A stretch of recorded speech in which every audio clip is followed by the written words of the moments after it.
né? Então ele vai falar, então você fala da sua fé, eu falo da minha fé. Podemos combinar assim? Ah, não podemos, eu só vou falar da minha fé e você fica quieto. Ah, então a gente vai tomar um café e quem sabe da próxima vez eu vou ter a oportunidade de falar da minha fé e você encontrar a pessoa na rua e você dá com a mão, você não vira o rosto, né? E de repente vai encontrar em um outro lugar, numa festa de rua, oi, tudo bem? Como é que está a sua família?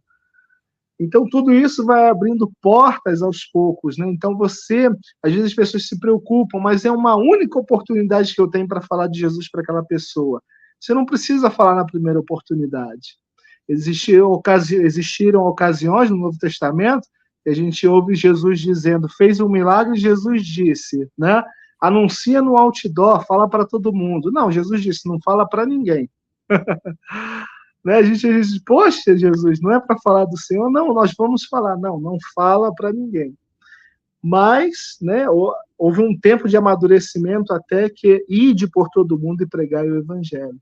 Então, o missionário também precisa estar preparado, né? Precisa ouvir bastante, ouvir do missionário mais antigo, as orientações das missões que nos orientam, das aulas missionárias. Então, tudo isso se engloba, né? É um conjunto, né? Mas, assim, fecha a porta e abre porta, não tem como, não há um controle, não tem como controlar. Né? Você tem, se há oportunidade de você falar, dependendo do contexto, claro que contexto como uma Arábia Saudita ou algum país que é proibido, ou um Afeganistão que é proibido falar do evangelho, até nesses países tem missionários que falam, né? Mas há um perigo, há um risco, com certeza há um risco, mas a sua vida está nas mãos do Senhor, ao mesmo tempo que pode acontecer algo com você, também pode não acontecer, você pode estar no meio do furacão e você ser salvo, né? No meio do naufrágio, 200 pessoas morrerem e você ser salvo. Então, nossa vida está nas mãos do Senhor Jesus. Essa é a fé em Deus, né?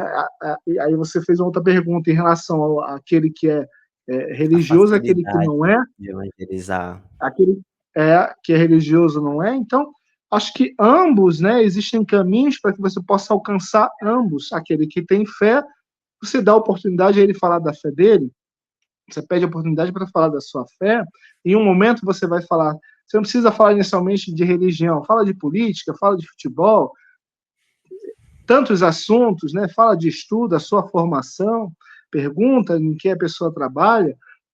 A Albanês gosta de perguntar muito, então ele faz uma pergunta, né?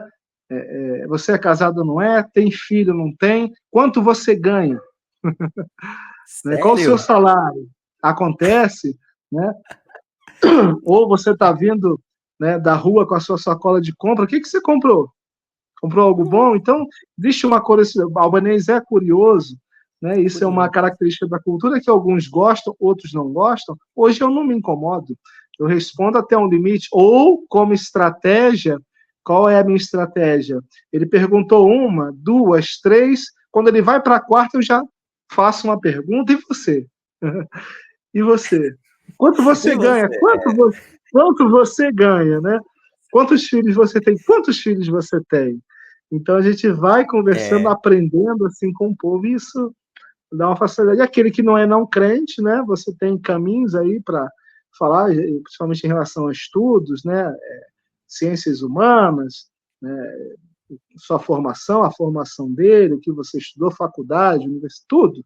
Então você consegue dialogar em várias áreas, principalmente num país onde não há uma perseguição religiosa contra cristãos de forma violenta, como é na Albânia, mas existe aí, nós estamos entre dois mundos, entre o mundo oriental e o mundo ocidental.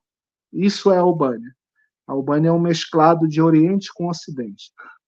É uma ponte. Tanto é que o Império Romano construiu uma estrada aqui, que era a Via Ignácia. Né? A gente tinha Via Ápia, Via Augusta e outras vias romanas, e a Via Ignácia, que ligava de Roma ao sul da Itália. Depois pegavam um barco, aportavam em Dures, uma cidade da costa albanesa, e seguiam aí até Istambul, na Turquia, cruzando toda a Albânia. Então, é um país entre dois mundos,